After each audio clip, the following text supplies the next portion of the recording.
ทุกองค์โดยความเคารพขอเจริญสุขเจริญปรสาธุชนญาติโยมปอออกไม่ออกศรัทธาเจ้าข้าทั้งหลายทุกท่านที่ได้ติดตามรับฟังรายการมรดกธรรมกำเมืองอยู่ในเวลานี้รายการนี้ดำเนินโดยอาตมภาพพระครูวิสิทธิ์ศรีลาภรณ์ตุดุงในวังเจ้าคณะตำบลป่าแดดเจ้าอาวาสวัดวังสิงห์คำตำบลป่าแดดอำเภอเมืองเชียงใหม่จังหวัดเชียงใหม่เป็นผู้ดำเนินรายการก็จะได้น้อมนำเอาธรรมะสารธรรมคำสอนปืนบ้านละนามาปบปะสาธุชนญาติโยมทั้งหลายลุกเนอลุกได้ละเนอลุกเนอ6 โมงแล้ว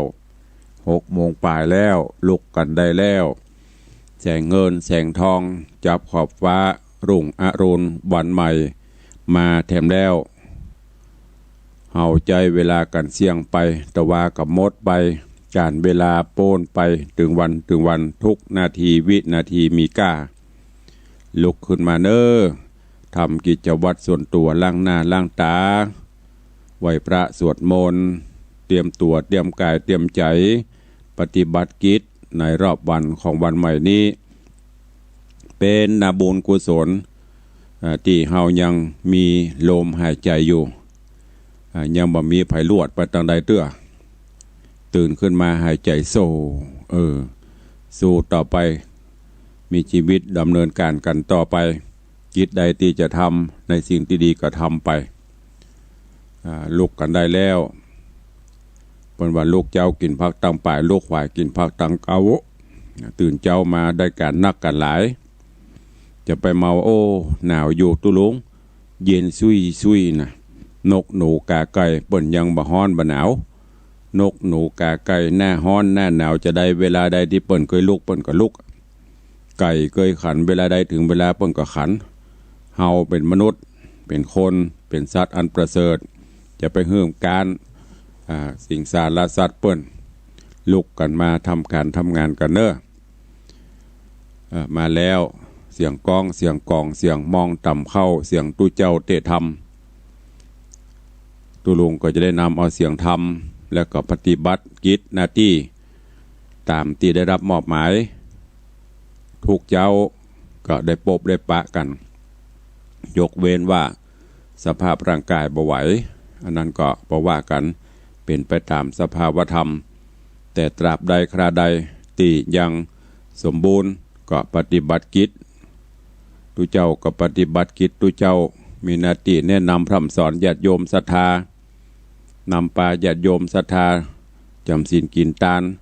เป็นข้าราชการทหารตำรวจครูบาอาจารย์เป็นกรรมกรเป็นนั่นเป็นนี้แต่ละท่านก็มีหน้าที่ของใครของมันก็ทำหน้าที่ของเฮาให้ดีที่สุดทำปัจจุบันวันนี้ให้ดีที่สุดแต่ว่าโป้นไปเฮาจะไปยี่หยังก็บ่ได้นอกจากว่านำข้อบกพร่องในรอบตะวาเอามาปรับปรุงแก้ไขในวันนี้ได้แต่จะไปแก้ของตะวาแก้บ่ได้ละมันแล้วไปละมันโป้นไปละก็ต้องโดยอาการเอาศีลเอาธรรมข้อวัดปฏิบัติเอามาแก้ไขเอามาใช้ในการดำเนินชีวิตประจำวันเนอะก็เอาละบ่ฮือเสียเวลาก็ฟังน้ำฟังธรรมกันก่อนจะจะจ่าอันใดก็เดียวเฮาก็ก้อยยกยอดไปในท้ายรายการวันนี้ก็มาฟังกันต่อในเรื่องของมณีจันทะกุมารไข่แสง แต่ว่าเทศนามาถึงตอนที่โพธิสัตว์เจ้ามณีจันทะได้มาพบมาปะกับพรหมปันณที่สระหนองน้ำหลังจากที่พรหมปันได้ไปเล่นน้ำอาบน้ำอาบท่าชำระร่างกายก็มาพบมาปะกันกับพรหมปันกับอันโพธิสัตว์เจ้าซึ่งดันโดนออกบ้านออกเมืองมาติดตามไปเสาะไปหาในตอนนี้ก็ปะกันแล้ว ปะกันเข้าไปเฝ้าหรือว่าเข้าไปพบไปปะป่อบุญธรรมก็คือป่อพญายักษ์พรหมปันก็ได้ก้อนบอนขอป่อคือไว้ชีวิตกับสามีกาก็คือมณีจันทร์ ป่อพญายักษ์ก็หันกิริยาวาจาอันอ่อนน้อมถ่อมตนของมณีจันทร์ก็บอกว่าโอ้มันเป็นหยังบอกก็อนุญาตป่งปั่นมาแต่ว่าบ้านเมืองเฮานี้มีกฎมีกติกากันตั้งแต่ใดมาละว่าภัยเข้ามานี่จะต้องตอบปัญหาทดสอบปัญญากันก่อนว่าจะเป็นผู้มีปัญญาดีหรือว่ามีปัญญาตุ่นจ้าใบบอดถ้าแก้ ปัญหาแก้บ่ได้ก็ต้องตายหรือตกเป็นอาหารแต่ถ้าแก้ได้ก็หลอดโบนไปแต่ว่ามาถึงที่นี่เปิ้นยังบ่ได้เริ่มถามปัญหาเตื้อวันนี้ก็มาฟังกันว่ายักษ์จะทำปัญหามณีจันทร์ว่าจะใดแล้วมณีจันทร์จะแก้ปัญหาเหล่านั้นได้หรือไม่เจิญญาติโยมเฮาเจ้าข้าทั้งหลายได้ติดตามรับฟังพระสัทธรรมเทศนาปืนเมืองเหนือเรื่องมณีจันทกุมารไข่แสงเป็นลำดับต่อไปณโอกาสบัดนี้นะโมตัสสะภะคะวะโตอะระหะโตสัมมาสัมพุทธัสสะสาธะโว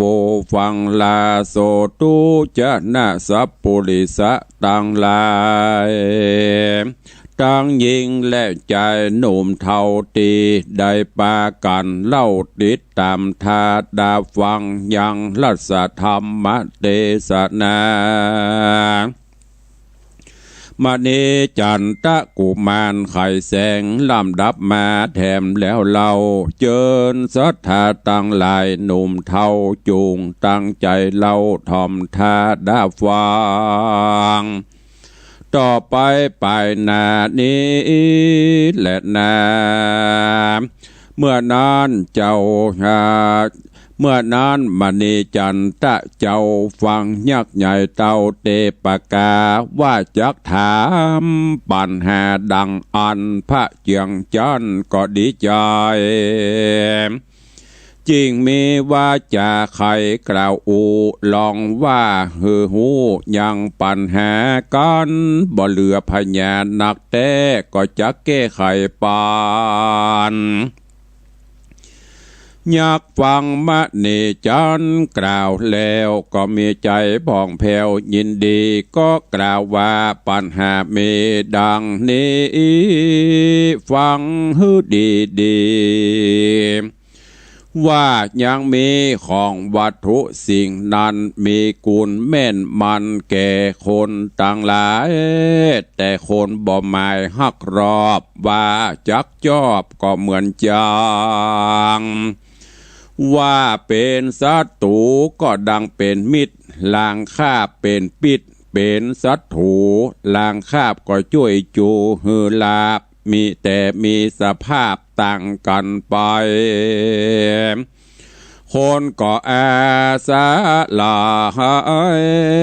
ซึ่งสิ่งนั้นเป็นของเป็นแม่นมันประจำจริงจักกะตามกรรมตั้งมวลใดแต่ป้อยบ่ฮือกุลแก่มันวัตถุสองอันนี้แลจักได้แก่อันใดจ้านอปูทาฟังปัญหานั้นก็หูติสั้นตันตีโดยปัญญาดีใสส่องหูแต่ทองตันใจเหมือนหน้าแว่นใสสะอาดพระนอนนาดก็ใครจะว่าดูราพญายักษ์ใหญ่ผีต้านใครหูยังปัญหาจุงตั้งอาสนาเต้นตังเฮอเฮานั่งเทศนา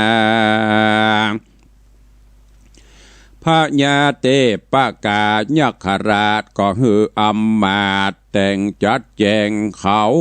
ปูแหล่งเศษแล้วเล่าโพธิสัตว์เจ้า คืนนั่งบนอาสนะเพื่อแก้ปัญหาอันนั้นตามลำดับขันที่มีมาว่า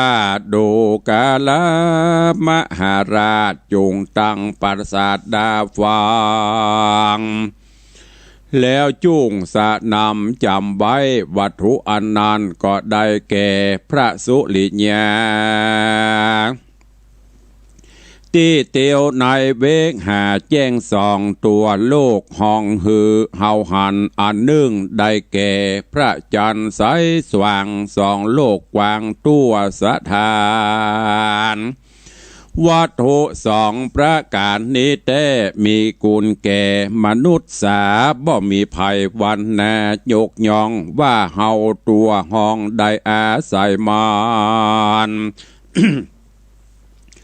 ยิ่งได้หูได้หันได้สร้างสิ่งต่างๆโดยดีล้างคาบย้ายสู่ราศีอันยากเนี่ยลำบากแก่ยิงใจ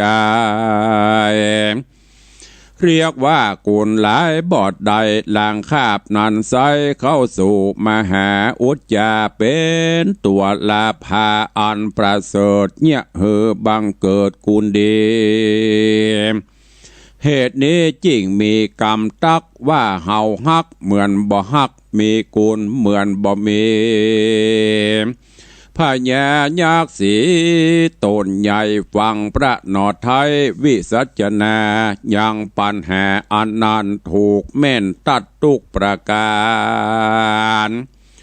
ก็มีใจบานเบิกอามันจริงว่าแต่เมินมาบ่มีผู้ใดนาแก่ใดเข้าป่าไม้มาเป็นอาหาร เป็นเวลานานล่วงแล้วใจผู้นี้เหมือนแก้วมีราคาการได้คบหามาหาสู่กับผู้หูปันดิตาเป็นกุลนักหนาประเสริฐยักษ์ก็บังเกิดสาธุการดังตัวสถานเมืองป่าปราสาทกราเกิดยินดีแล้วมันก็เอาแก้วมณีลูกประเสริฐกับแก่นจันเลิศมาปันปูจ้ากุลเจ้ามณีจันเลิศแล้วว่าลูกจันกับแก้วมณี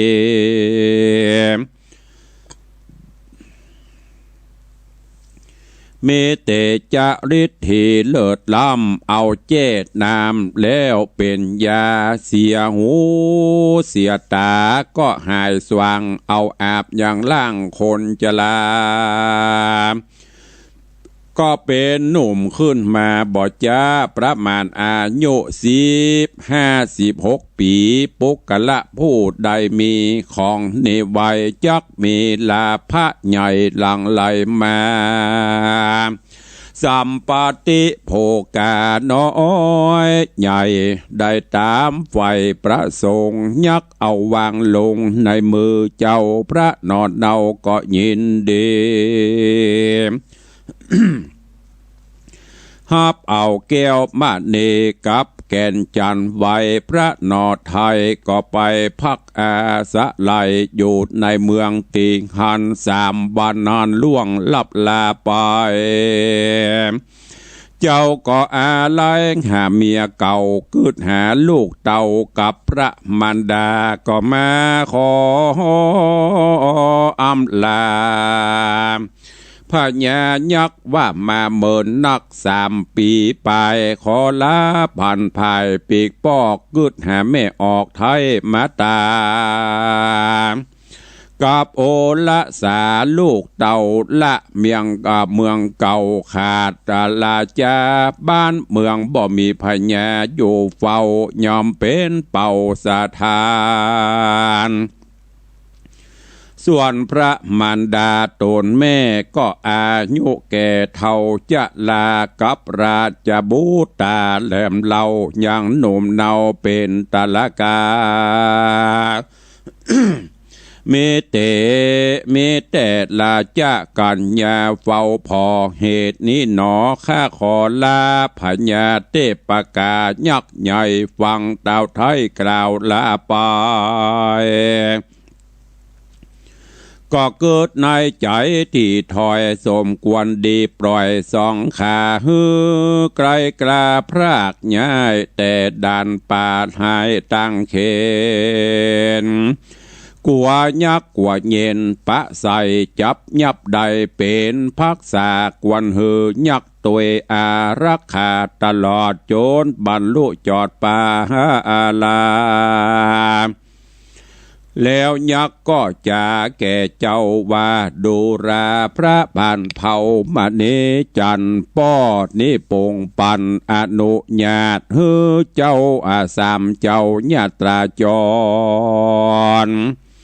คืนพระนครแห่งห้องจักหือยักษ์เตียวป้องหักษา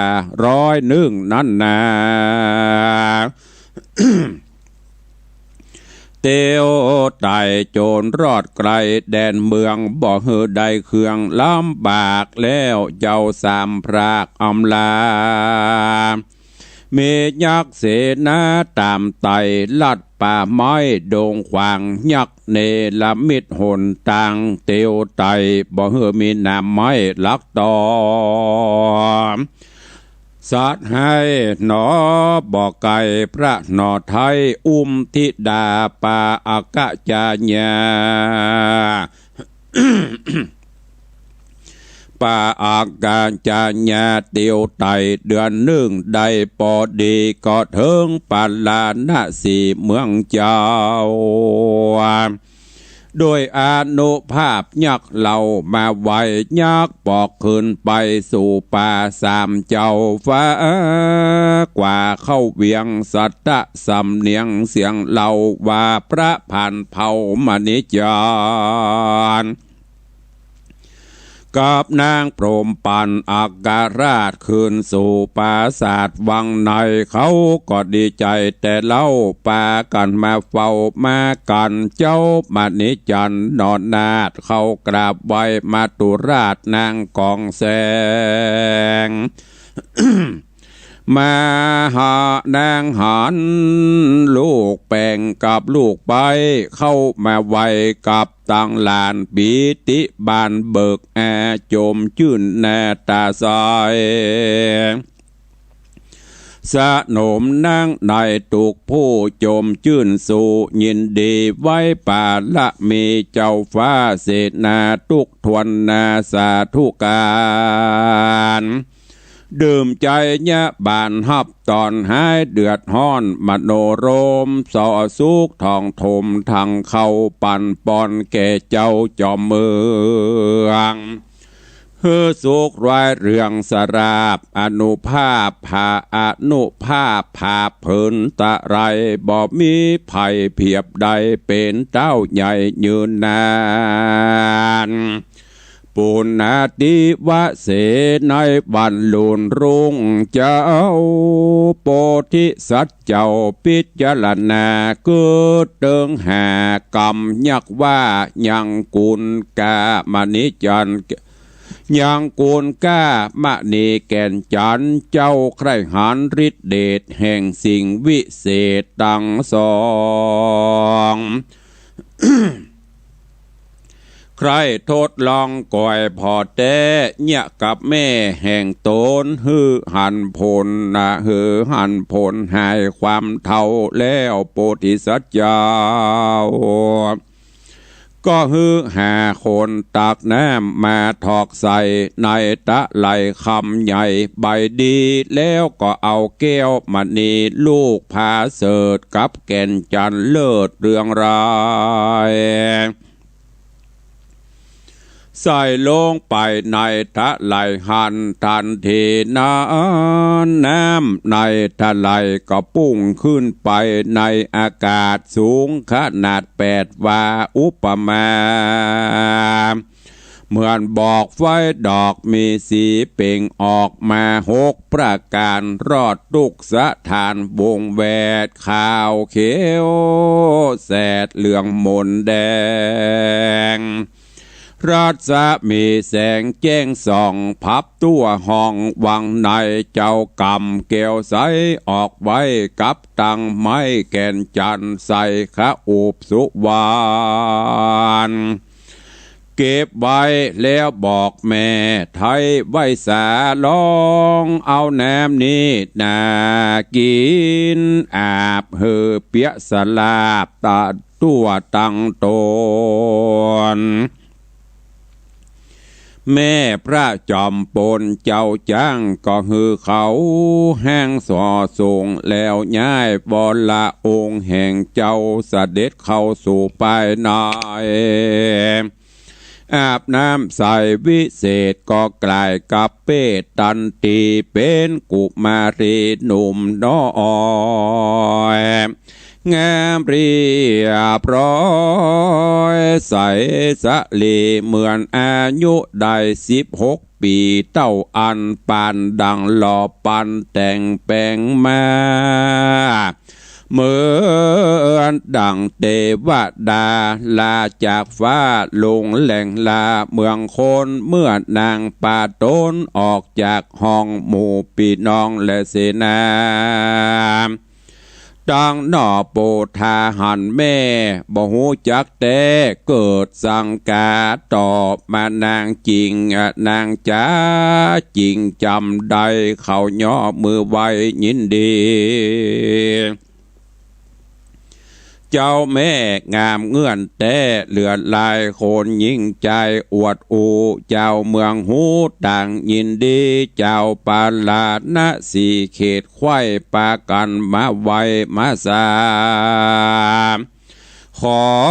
อาบกินยาหนอเต้าพับตัวเดาปาลาคนเสียหูเสียตาแก่เท่าได้อาบยาเจ้ากะกินหันพระเตวิงหายโคนตั้งหลายในเมืองนั้นทุกจัดจันภาษามีแต่คนโสภาผิวผ่องงามตัวต้องปาลาบอกมีคนใดนาเท่าแก่พอลูกแพ่แม่พอลูกพอแม่สะเมอกันย้อนเจ้ามณิจารนอไทยป่าสุกมาใส่เจ้าเมืองเกิดฮอดพระบุญเรืองตุกยากได้ลำบากเวทนา เพราะสีเนกหาป่าว่าปากว่าเดินดันป่าเป็น3 ปีตัวหาเตวีน้องเนาชีวิตเจ้าปอดาตายมนุษย์หญิงใจได้ยากก็เกิดจากกิเลสกรรมเป็นไฟลามลุกเอากับวัตถุกรรมนั้นเราส่องอ่านมันนาปันว่าจิตใจเหือได้ฮ้อนไม่เหลือใจทุกย้อนไฟกามมารากไม่ลวกมากตั้งวันเจ้ามณิจันดอดไทยเป็นทุกไรเลือลาย ปลายลุนสบายคืนพ่องอยู่กับเตตตองปาลาเป็นสุขสบายเป็นสุขสบายมาบอกขาดสะบวยราดอยู่เย็นดีก็มีหันและนาดูราสะปุริสาตั้งหลายฟังนิยายอันวิเศษจากห้องเหตุมณิจารจากเหลวผ่านคืนกล่าวถึงลานเต้าป่าวินผู้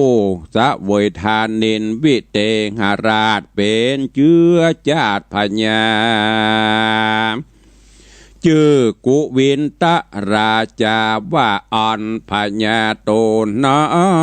นกระหานปกครองสถานเมืองใหญ่อยู่หนเหนือไข่ตั้งหมดเมื่อเสกปากฏเมืองปู่ยังบ่หูเรื่องใดเพราะอยู่ใกล้เขตห้องประเทศต้องเมืองไอยกาโจรโมโตตาคนใจมาส่งข่าวเฮอบอกใครการ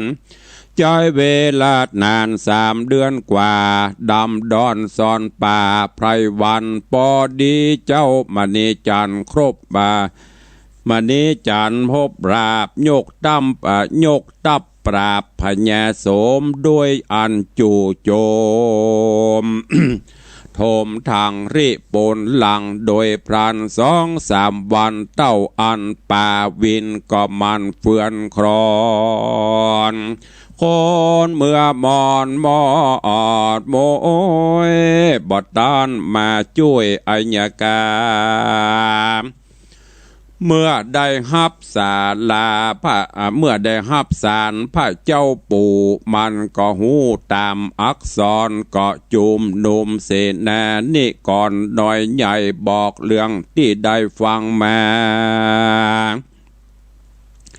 ตามสารปู่เตาว่าบัดนี้ด่านดาวอัญญากามีข้าศึกมารบผาบขอไปช่วยปราบสงครา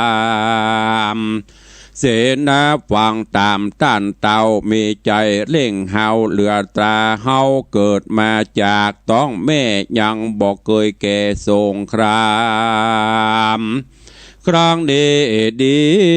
งามแต่เล่าจักใดเขายุทธกรรมต่อตัวต่ำฟันขาแล้วเจ้าแผ่นลากุวินดาก็สั่งเศษนาเร่งหาวตีกองเป่าโยธาทุกดิสาไกลมาจุ่มนมใหญ่โดยพรานเขาเล่งกันตันด่วนเสียงดังลือล้วนโกลาโหนปางเมื่อคนหลายโกดมันนั้นโอดหลังไหลตามเต็มตุกสะนามกวางโล่งเต็มตุกต้งใกล้ธานี32อาโคเพนีมีหลายหลากแล้วเล่งยกตับจากเมืองมาเพื่อช่วยอัญญากาตนปูบอดลอลังอยู่เมินนานเตียวโดงด่านป่าเพราะไกลแต่ว่าโยธาหลาย3 เดือนไปเล่งเฮาก็รอดเมืองเต้าโสมมาลาจาตั้งตับนอกปาลาเมืองใหญ่โยธาไพรเมืองป่าวินต่างได้ยินเสียงมีกองเสียงจางห้องเสียงจางมาห้องโคนลายดังยันตายไว้วันเมืองสะนันเจียงโยธานึกว่าข้าศึกมาแถมเล่าลูกเต่าจุงเล่นลานเสาะหาสถานที่ซ่อนเพราะบ่ฮู้มาก่อนว่าตับไผ่ซับโซนกันไปตัวดาวส่วนกุวินตะเต้าลานพญา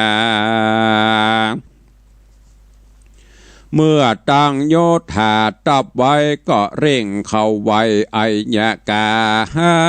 ว่าข้าได้รับสารลาของปู่ก็เร่งตับสู่เตียวมาเพราะไกลนักหนาจริงจ้าบัดนี้บ่หันข้าศึกมีในเต้าก็จะไขบอกไว้ว่าพญาใหญ่มณิจารตามภายผ่านปิกปอกเมืองเก่าปราบปูแล้วเล่าปิกคืนเมืองพระบุญเรืองผู้นั้นไผ่บ่อาจกันขัดขวางพระเจ้าจอมพางยศใหญ่ริปนไพรก็มีหลายซ้ำมี10 คนใจเก่งกระกำจ้างมาฟาดติดดินเมืองป่าวินของปู่บ่อาจสู้ได้สักลายเต้าบุญภายเก่งกล้าปราบแล้วกว่าคืนมาเต้ากุวินฟังกำไขปู่กล่าวมีใจหาดเฮาเหลือแหงจากกำแข่งอวดอูว่าเจ้าปู่พญาโสมว่าจักดามโจมตีโดยไต่จนแผ่วเมืองใหญ่ปลานาเส เฮือหันฤทธิแห่งคาที่ใดตั้งนายกดับมาเป็นอันนักแน่มาสู่พระเจ้าปู่ว่าดูลาลานเจ้าอย่าใจหันหาดเห่าว่าโดยเต้านั่นแก่นเหลือภัยบ่มีคนใดสู่ใดปืนฟ้าไตแผ่นปัทวีปู่ว่าดีหลานน้อยกวนเชื่อถอยกำจะเอาโยธาแห่งเจ้าปีกปอกเต้าคืนเมือสู่เมืองเหนือที่อยู่ตามกำปู่แควนดีบ่ทาไปตีรบต่อเต้านั้นนอโปธากุวินดาฟังว่ามานะกระเหลือประมาณอวดใจหันใครสู่ตอบถอยกำปูพญาว่าเมื่อข้ายกโยธาเตียวไตเป็นตับใหญ่มหาปางตูตัวเมืองขวางตุกภูไผก็อูจมเจอบ้านนี้เลยบ่ได้ต่อสู้จากปิกคืนที่อยู่ยินอายข้าซึกบ่ตายฟันฟาดข้าบ่อาจคืนเมืองเจริญนาส่วนพระบุญเรืองตนปู่ก็กล่าวห้ามอยู่2-3 โหนกุวินตะลานตนอวดกล้ามุ่งบ่าไปก้าสงครามกล่าวว่าตามใจข้าปืนลุ่มฟ้าแดนไตรข้าบอกว่าภัยสักผู้อาจต่อสู้ทุกพญาสุละโยธาแห่งขาลายมากนาดีลี32อโคเพนีอดเอาล้วนแต่เราใจหานรบจำนานแกว่นกลาปืนลุ่มฟ้าบอกกลัวภัยข้าขอไปหบหือใดจะเล่นนาพญาโสมห้ามไว้หลายโหนบ่อาจห้ามลานโตนไว้ใดกุวินก็คืนทามไทยไอยากาว่ามณีจันตราชา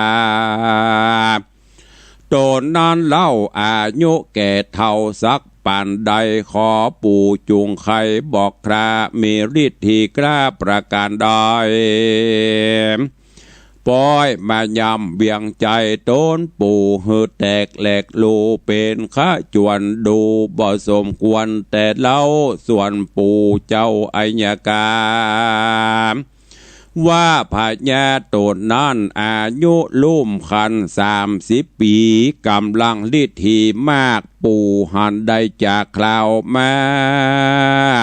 10 คนใจนั้นนาเก่งแต่ภัยบ่อาจแป้ยังมันแรงสะกันเร่งหาวต้น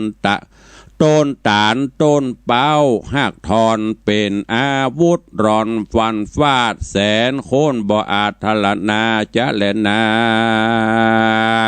เนเทตังขีญาสังวันนานาวิเศษจาห้องเหตุธรรมเทศนามณีจันทกุมารไข่แสงผูกทวน10 ตอนที่3ก็บังโกม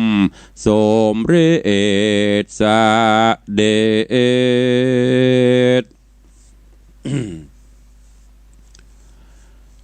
วันนี้ก็ฟังมณีจันทกุมารไข่แสงผูกทวนที่10 ตอนที่3จบปริปุณนังไปเรื่องราวก็ยังอยู่ที่โพธิสัตว์เจ้าหลังจากที่เดินทางไปเสาะแสวงหามันยังพรหมปัน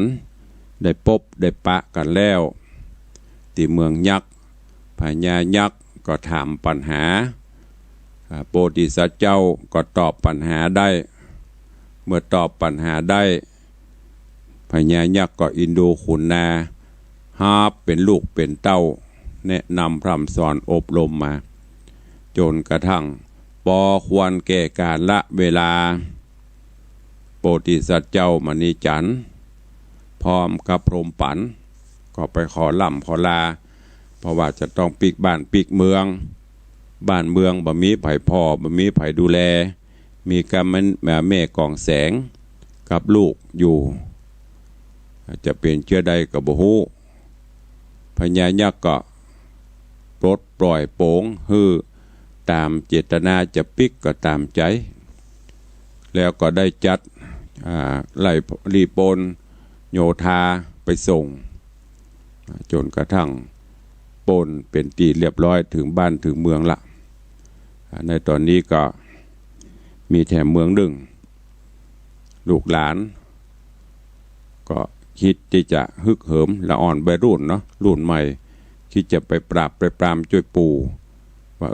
มาเยี่ยมบ้านเยี่ยมเมืองป่าวินเท่านี้จะต้องมีอย่างซื่อหู้กันเห็นหน่อยตอนนี้ก็จะไปลบไปภาพเพื่ออย่างเจิงพอปู่ห้ามก็บ่ฟังแล้วก็เรื่องราวจะเป็นจะได้ก็ก้อยติดตามฟังกันไปเนอะในตอนต่อไปสาระสำคัญที่โพธิสัตว์เจ้ามณีจันทร์ได้ไปตอบปัญหากับป่อพญายักษ์ แล้วก็ได้ของวิเศษมาซึ่งของวิเศษนี้สามารถเอาไปแจ่ไปอย่างอาบกิน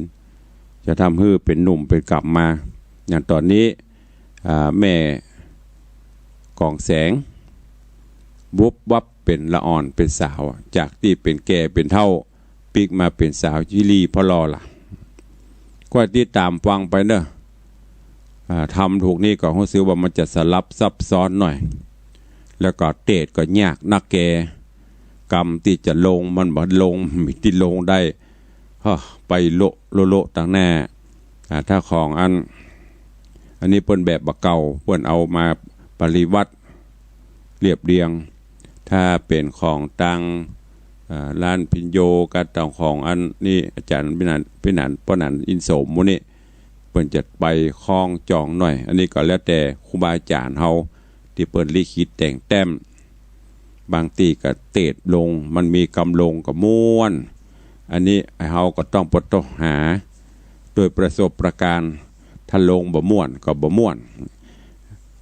อันนี้ก็ฝากไว้เนอะก็เดี๋ยวก็ติดตามฟังกันไปเหลือแถมประมาณผูกที่11 12 13แถม2-3ผูกก็จะจบอวสานลงละวันนี้ก็โป่งวางไว้เตาอีก่อนเนอะลูกเนอะใครยังบ่ลุกเด้อฟังธรรมมิ่งรับไปลูกเนอะ6:43 นาทีแล้วเด้อ6:43 นาทีแล้วก็เดี๋ยวก็จะได้ล่ำได้ลากันละเหลือเวลาแถมน้อย ก็จะได้เอามามามาจากันภาษาหน้าใหม่ทุลุงก็พยายามเด้อแฮมพอแห้งล่ะอากาศเจ้านี้รู้สึกว่าจะเย็นอากาศจะเนี้ยเย็นฮ้อนหนาวก็เดี๋ยวก็ควรมาด้วยแฮมแซ่พอเสียบอย่างนะต้องดูแลไปก็ต่างคนก็ต่างเป็นห่วงกันเนาะตุลุงก็เป็นห่วงญาติโยมศรัทธาก็เป็นห่วงตุลุงมาเจ้านี่การน้ำฮ้อนเสียงปะกึ่งเหยือกแล้วก็เป่าหีบเนี่ยปะฮ้อนคอตัวก็อากาศ มันเป็นแล้วก็บนห้องอย่างสภาพร่างกายถ้าบ่แข็งแรงก็จะต้านทานบ่ไหวจะได้ก็ดูแลพอกวยกันเนอ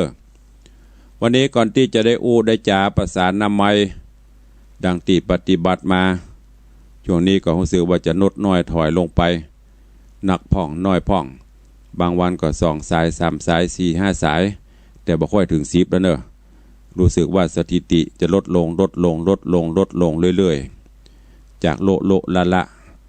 ก็โลกลงมาก็ไม่เป็นไรว่ากันไปก็จะไปลืมเด้อใกล้เข้ามาถึงมื้อถึงวันแล้วใกล้อย่างตุลุงงานทำบุญปลุกเสกพุทธาภิเษกอบรมสมโพธิพระพุทธรูปหลวงพ่อพระสิงห์คำแล้วก็งานสวดมนต์ข้ามปีตลอดจนพิธีสืบชะตาเสริมบารมีต้อนรับปีใหม่เนอะณลานห่วงแก้วตั้ง3วัดวังสิงห์คำเนอะกำหนดการงานวันที่30ช่วงเย็นซะหน่อยก็จะได้อังคาดรัตนาสารูปหลวงพ่อพระสิงห์คำพระเจ้าทองคำได้แห่ตำบาน เข้าสู่ร่มอารามตั้งขบวนแห่เข้าสู่ร่มอารามขวงแก้วตังสามวัดวังสิงคำแล้วก็วันที่31อันเป็นวันสุดท้ายของปี2563ก็จะได้ประกอบพิธีกรรมอันสำคัญนั่นก็คือพิธีมหาพุทธาภิเษกปลุกเสกวัตถุมงคลต่างๆอันมีสารูปหลวงป่อพระสิงห์คำองค์จำลองซึ่งได้จัดสร้างโดยเนื้อสำริดเนื้อทองเหลืองขนาดหน้าตัก5 นิ้วเพื่อให้ญาติโยมได้เจ้าปูจาไปสักการะไว้เป็นที่ไหว้ที่ศาลที่บ้านที่จองกับหอกกับเฮือนตลอดจนได้จัดสร้างพระกริ่งจัดสร้างเหรียญแล้วก็วัตถุของหลวงป่อพระสิงห์คำเนอะจะมีวิธีปลุกเสกกันในคืนวันที่31ได้นิมนต์ครูบาสังฆเถระเจ้าพระเถระจารย์นักปราชญ์ราชบัณฑิตผู้รู้ครูบาอาจารย์ตนเฒ่าตนแก่มานั่งปรกอธิษฐานจิตและก็นิมนต์พระมหาเถระสูตรมนต์ตั้งลำสูตรมนต์ตันสมโพธิจากนั้นก็จะมีการเตะธรรมมีการกวนเข้าติบไปตามลำดับเนอะจนกระทั่งครบถ้วนกระบวนการตามแบบเบ้าโบราณเพื่อให้วัตถุมีพุทธธรรมสังฆะหรือว่ามีกุลพระพุทธพระธรรมพระสงฆ์เข้าอยู่ในวัตถุมงคลเป็นมังกละมงคลให้ศรัทธาที่นำไปบูชาเป็นสิริมงคลกับบ้านกับจองตัวกินข้าวน้ำจำข้าวงายวันที่1ก็จะจัดพิธีสืบโหราจตาเสริมบารมีตอนรับปีใหม่ฮือกับญาติธรรมญาติโยมศรัทธาผู้มีบุญเนอะผู้มีบุญโหตุลุงอย่างยันว่าผู้มีบุญไผ่มานี่ก็เป็นบุญถ้ามาบ่ได้นี่ก็บุญเกิงใครมาตึกมาบ่ได้อันนั้นก็แสดงบุญเขายังบัดเต็มเตื้อบุญยังบัดเติงไผ่ได้มานี่ก็เป็นบุญเป็นกุศลงานฟรีจะได้ลองไปจัดคนเดียวกะบ่มีหมื่นนี่เนี่ยบ่ได้เนอะบ่มีเงินบืนนี่ลื่นจะตาบ่ได้เนี่ยบ่ได้กะเครื่องจะตาบ่ได้ก็ปดโทไผ่มาเนี่ยเฮาอันนี้จัดไว้บริการญาติโยมพุทธศาสนิกชนทุกหมู่เหล่าที่เข้าสู่ร่มอารามวัดวังสิงห์คำเนอะเตรียมตัวเตรียมกายเตรียมใจนัดแนะลูกหลานไว้ว่าอีน้อยอีละบ่าอ้ายปีนี้ไปส่งป่อมึงแม่มึงกำเนิดอีจะไปสืบชะตาที่วัดวังสิงห์คำอีเนอะนัดเขาไว้เลยตัดมาได้แม่วันที่1ขึ้นต้นปีใหม่อีแม่จะไปนัดไว้เลยล็อกเวลาไว้เนอะก็มาพบมาปะกันมาร่วมพิธีโดยกัน รวดมาทำบุญถวายทานต้นเงินต้นทองต้นเพชรเพื่อสมทบสร้างกุฏิสงฆ์โฮงหลวงของวัดในโอกาสต่อไปก็ขอเจริญพรเจิญสาธุชนญาติโยมเนอะแล้วภัยจะห่วมบุญกุศลในการถวายทานต้นเงินต้นทองต้นเพชรก็แจ้งความจำนงเข้ามาได้เรื่อยๆเนอะตุลุงก็โจทย์เอาลายหมายเอาชื่อบางเตื้ออาจจะลงจะลืมไผ่บ่ได้ยินชื่อแจ้งเข้ามาตัวหรือไผ่ที่โอนสตางค์เข้ามาแล้วบ่ได้ยินเตื้อก็แจ้งเข้ามาเนอะก็ขอขอบคุณอนุโมทนาบุญตัวขอบคุณกับโยมแม่ดาราสุขดีแม่ดาราสุขดีบ้านหนองแฝกอันนี้ร่วมเป็นเจ้าภาพสีไม่ใช่พระป่าเนอะอันนี้เป็นสีทาพื้นลานวัด1 แกลลอนขอบคุณโยมแม่บัวคำกำปูคาเนอะร่วมเป็นเจ้าภาพสี2 แกลลอนขอบคุณอนุโมทนาบุญโยมแม่จันเพนคำโพธาอันนี้ร่วมพระป่ากองเพชร1 กองแม่หอมปิ่นทองในเมือง1 กองอันนี้ตะวาก็ได้ประกาศไปละถ้าหากว่าตกหล่นไปก็แจ้งให้ตุลุงด้วยเนอะขออนุโมทนาบุญขอบคุณกับแม่จุมปาวันณอุโมงค์ขอบคุณกับโยมแม่สุทินลวนโยมแม่สุทินลวนตะวานี้ ก็ได้ร่วมบริจาคพระป่ากองทอง1 กองขอบคุณกับโยมแม่มนแทนวงเนอะแม่มนแทนวงก็แล้วก็ไปแม่สายอันนี้แม่มนแทนวงได้ทำบุญร่วมเป็นเจ้าภาพบรรจุหัวใจพระเจ้าจำนวน400 บาทแล้วก็สมทบบุญสร้างปฏิทินตัวขอบคุณแม่พันคำเขียวโยบอนัญญาคำเขียวบ้านโดยซิวพระป่ากองเงิน1 กองอุทิศถือแม่บัวไหลปิยจันทร์ขอบคุณโยมละอปิยจันทร์พร้อมลูกหลานอุทิศกุศลฮือปนันปันแม่บัวไหลปิยจันทร์สามเณรธนัญชัยกันทเปงพระป่าต้นทอง1 ต้นขอบคุณโยมจำรัดปิยจันทร์โยมทศพลปิยจันทร์ที่รวมทำบุญมา100 บาทโยมสว่างโยมสุกัญญาปิยจันทร์รวมทำบุญมา100 บาทโยมสมชายโยมจันเรืองปิยจันทร์นางสาวจุธามาศปิยจันทร์10 โทสราวุธนางสุภัสสรเด็กหญิงทิชาภาเด็กหญิงนิชาภาปิยจันทร์ร่วมถวายพระป่าต้นเพชร1 ต้นอุทิศกุศลปนันปันแม่บุญไหลปิยจันทร์ปอกควาย400แม่อินจันบุรีแล้วก็ไปหน้า 1,200 บาทขอบคุณพี่นันจรันปิยจันทร์หรือพี่นันล่าเนอะอุทิศกุศลปนันปันแม่บุญไหลปิยจันทร์นายเจริญปิยจันทร์นายใหม่ปิยจันทร์นะสามเณรธนัญชัยกันทเปงตลอดจนครูบาอาจารย์พ่อเกิดไม่เกิดอันนี้ก็ร่วมโมทนาพระป่าต้นเพชร1 กล่อง1 ต้น 1,000 บาทพร้อมกับนำสายไฟฟ้าไฟประดับไฟราวถวายปูชาพระธาตุเจ้าเจดีย์แล้วก็เครื่องดื่มแผ่ม300 ขวดที่จะเอามาถวายมาเลี้ยงในคืนวันส่งท้ายปีเก่างานพุทธาภิเษกขอบคุณโยมสวิงโยมคำเฟือนปิยจันทร์ร่วมทำบุญ200 บาทแม่เดือนมูลปิยจันทร์50 บาทเนอะอนุโมทนาบุญขอบคุณตัวนอกจากนั้นขอบคุณโยมแม่อัมพรจินะเปงกาดเนอะพร้อมคณะตัวได้นำผ้าบางสกุลผ้าไตรจีวรอย่างต่างๆมาร่วมทำบุญก็ได้รับไว้เป็นที่ปริปุณนังเรียบร้อยมีแห่งคนก็คือโยมแม่รัชนีแสงพิงก็ขอบคุณตัวเอาละเวลาก็ล่อยหลอลงไปติ๊กๆนะตอนเขาอู้นี่เว้ยก็เดี๋ยวก็จะหมดละอันตอนเขาเตะทำที่ขี้ปุ่มแบบปองโอ้ยอย่างมาหมอยังไม่ได้นิดเดียวอันขี้ปุ่มแบบปองยำทันเดียวพอเวลาจะหมดแหละอันยังมันหมดกับที่เขาอู้นี่คำเดียวก็จะหมดละก็เข้าสู่โหมดท้ายรายการไอเบียวถึงเวยละเปิ่นเขายังบอกเขาเตื้อบรรบับเตื้อยังไม่ผิดกติกายังไม่เปิดหน้าไม้ใจเย็นๆกำเพื่อให้ก่อนดีดตึงยำเคยำปวดห้องเพลงยำปวดฟอนเตื้อเดี๋ยวก่อนยังบะฮืออันโหลเตื้อกลัวเสียแซมกาเบียวเดี๋ยวก่อนรอสักกำก็จะไปละไปลืมไผ่มีอันอย่างก็ถั่วแงแล้วก็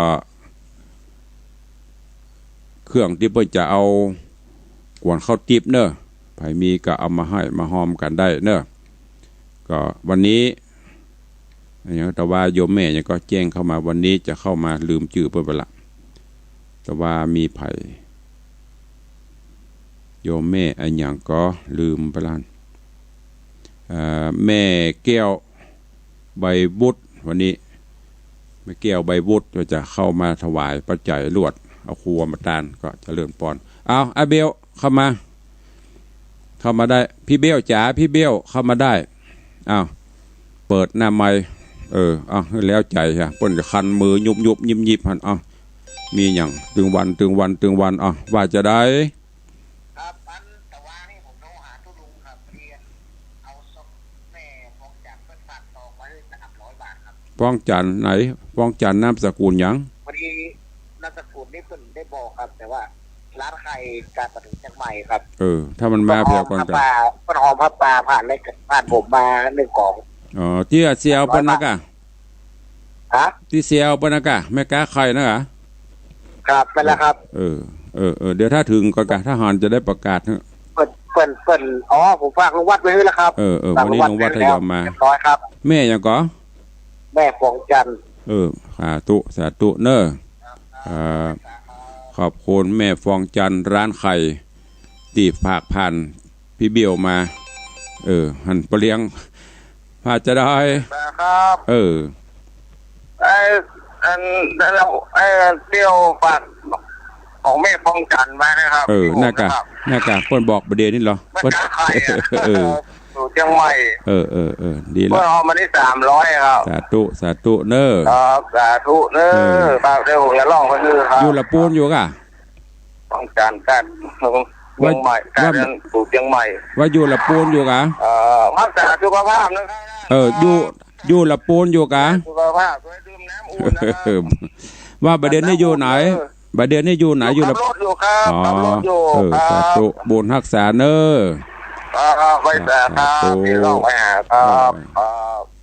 ขอบคุณกับพี่แอธนวัฒน์สุสิงห์คำอันนี้ก็ได้เป็นสายบุญสะพานบุญตัวบุญของเปิ่นตัวไอเบียวฝากมา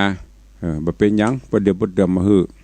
ขอบคุณตัวเนอะโยมแม่จันฟองแม่ฟองจันร้านไข่แต่ว่าเสียวปนเล่นไอเบียวไปอยู่หน้าหันก็เลยเสียวปนเล่นก็ได้แต่เฮ้ยเสียวเล่นก็ได้อยู่3,300ขอบคุณตัวมีภายแหมจะอูดตัวตุลุงตัวอู้จะเอียนเนอะญาติโยมทั้งหลายแต่บ่ใจบ่แหลมแต้มแตะนะอู้เข่งลำไปเจริญพรญาติโยมทั้งหลายอีกก็เข่งลำไปหะเมาะเฮาบ่แหลมแต้มแตะไกว่าเฮานี่ตุลุงนี่มีกำแตอีหะเมาะเนี่ยจะได้ก็บ่ดีใครจะอู้จะจาได้ใครหัวกันยำเจ้าถ้าใครหัวตัวตุลุงอายุยืน10,000 ปีหมื่นปีเนอะมันไปกันที่ไหนหมดหายไปเนาะ เนาะบนไทยจะเบื่อเขาตีแล้วจ้ะ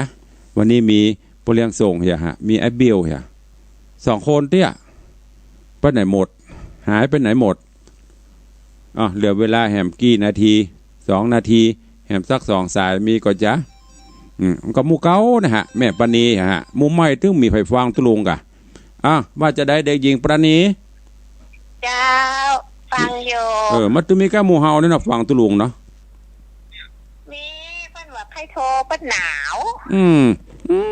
หนาวตุลุงมาหนาวหนาววันพุธให้นอนหลับเนี่ยวันพุธก็แบบว่าใครไปมานี่วันเกิดนะท่อก็จะย่ำกันนั่นน่ะโอ้มาเมินประกาศละเพื่อถ้าอย่าเบื่อเขาละเอาสาธุอนุโมทนาเตียเด้อจะเลินปอนเรียบร้อยตะวาละยังก็เอามาเด้อสาธุอนุโมทนาจะเลินปอนจะเลินปอนมันตื่นมีแม่ปานีเหรอมี3-4-5 คนนั้นเนาะมีไผอู้ตัวลุงก็เป็นหยังคะแนนหมู่เก่าห้อยไปละตัวลุงเด้อถ้าหมู่เก่าละนี่ก็จบนะมีละไม่ได้ฟังละ จบข่าวอนุโมทนาสาธุเวลาหมดเวลามีไผอู้ตัวก็ไปละเปิ้นบ่ายเปิ้นเบื่อเปิ้นก่ายเปิ้นจังตัวลุงอู้นักเลยจะจังพอละหมดเวลาแล้วบ่ทอดตะแล่ละตะกี้โทรเวลาหมดแล้วบ่ฮับแล้วจะไปแล้วเดี๋ยวไปเบียดเวลาเปิ้นขอบคุณอนุโมทนาบุญจัตตาโลธรรมาวัฏันติอายุวัน